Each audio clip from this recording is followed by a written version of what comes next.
There's been so much talk about voter fraud, voter registration fraud, trouble with people who've registered. What will happen on Election Day? With more on what you might see, Jonah Goldman, he's the director of the National Campaign for Fair Elections, and he's one of the leaders in Election Protection Coalition, our partners this election season to help make your vote count. Jonah, are you there?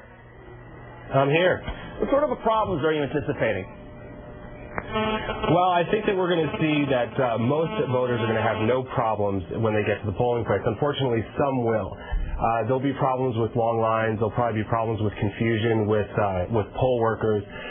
But generally, it's important for voters to know that they have a resource in the Election Protection Coalition, an 866-hour vote, which they can call and get guided through the process, or they could visit 866hourvote.org, which has a wealth of information. Jonah, what's the biggest misunderstanding that voters have about what can and cannot happen to them if they show up at the polls? Sure. Well, I think that there are a number of misunderstandings, but I think that one of the biggest misunderstandings is this difference between voter registration fraud and voter fraud.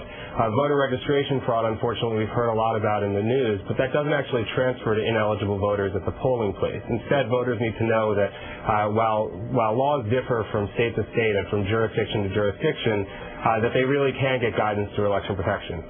And again, if they've got outstanding parking tickets or speeding tickets, none of that matters if they're going to vote, right? That's right. That's right. That's right.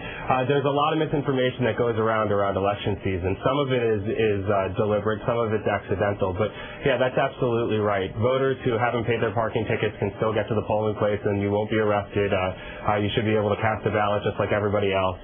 If you haven't paid your child support, these are all things that are often the subject of misinformation and deceptive practices that happen on and around election day. Yeah, it might make you a bad person, but that doesn't mean you cannot vote. What can voters do in advance so that there are no problems when they show up at the polls? I think it's very important this year, especially. It's really important to prepare to vote, and it's actually quite simple and it's quite quick.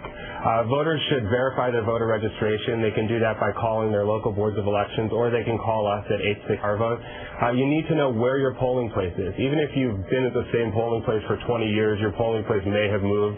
You can check that out again at 866-HOUR-VOTE or 866hourvote.org. And then you should also know when the polls are open and what type of identification you need, and to make sure that you prepare that way. But then I think it's also important in this year with a historic political season, that you don't just prepare yourself, but you also prepare 5 of your friends and family. Make sure that they've got everything they need to get to the polls and cast a meaningful ballot.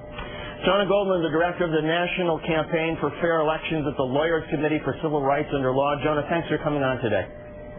So thanks so much for having me. You're welcome. NBC is making your vote count. If you have a question about voting or problems at the polls, our partners at Election Protection can help.